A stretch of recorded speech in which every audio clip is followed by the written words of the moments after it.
on va voir une première carte, celle du monde, avec des zones submersibles que vous découvrez. Ça concerne des villes comme Bangkok en Thaïlande, Osaka, Japon, Lagos au Nigeria, Rio au Brésil, New York ou encore Miami. Jean Jouzel, c'est combien?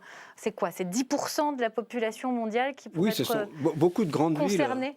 Oui, et puis les régions côtières deviennent de plus en plus peuplées. Oui, je pense que ce chiffre est tout à fait correct de la population mondiale qui doit se préoccuper dans ces grandes villes de l'élévation du niveau de la mer, des risques que ça pose.